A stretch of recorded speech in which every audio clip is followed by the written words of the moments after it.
আসসালামু আলাইকুম। আজকে আমি আপনাদেরকে তৈরি করে দেখাবো রেস্টুরেন্টের একটি নামি দামি খাবার, যার নাম হচ্ছে ফিশ কাটলেট বা ফিশ ফ্রাই, যেটা আপনারা ঘরে বসে খুব অল্প খরচে তৈরি করে নিতে পারবেন। এখানে আমি রুই মাছের কিছু পেটির অংশ নিয়ে নিলাম। আপনারা কাটা ছাড়া যে কোনো মাছই এভাবে পাতলা করে কেটে নিয়ে নিতে পারেন। আর এতে আমার লাগছে সামান্য মশলা। নিয়েছি আমি আদা, রসুন, কাঁচামরিচ এবং ধনিয়া পাতা। যেহেতু আমার অল্প পরিমাণের মশলা, তাই আমি এটাকে পাটায় বেটে নিলাম। আর এর মধ্যে আমি মাছগুলোকে মেখে নেব।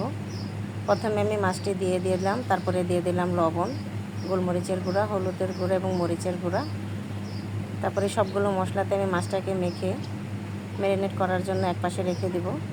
আর অন্যদিকে আমার অন্যান্য যা যা আইটেম লাগবে তা আমি তৈরি করে নিচ্ছি। এখানে একটা ময়দার কোটিং আমার লাগবে, সেজন্য প্রথমে নিয়ে নিচ্ছি ময়দা, বেসন। আর এখানে নিলাম কিছু সুজি। আপনারা সুজি না থাকলে চাউলের গুঁড়ো ইউজ করতে পারেন অথবা কর্নফ্লাওয়ারও দিতে পারেন। তারপরে দিয়ে দিলাম গুঁড়া মশলার মধ্যে সামান্য লবণ, গোলমরিচের গুঁড়া এবং মরিচের গুঁড়া।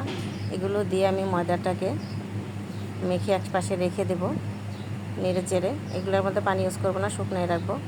তারপরে এখানে আমি একটা ডিম ফেটে নিলাম, ডিমের মধ্যে সামান্য লবণ দিয়ে দিয়েছিলাম। আর এগুলো হচ্ছে ব্রেড ক্রাম।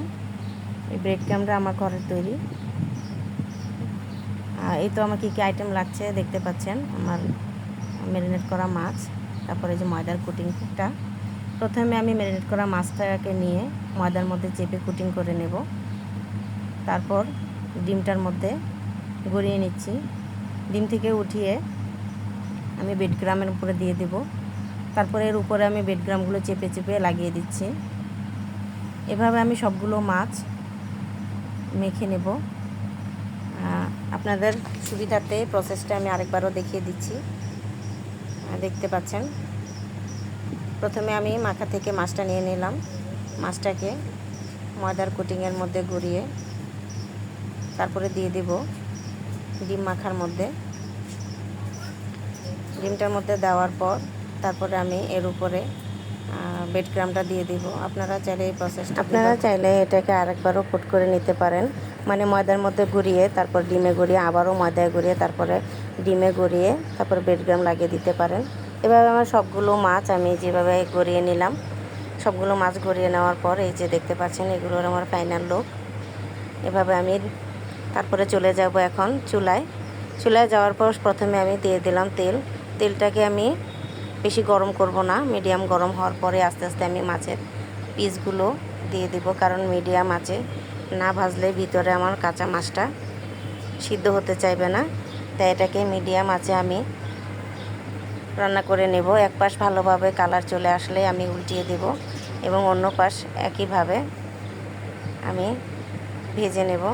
প্রথম পাশে কালার চলে আসলে উল্টিয়ে দিলাম এবং অন্য পাশ করতে এই সুযোগে আমি একটা সালাদ তৈরি করে নিলাম।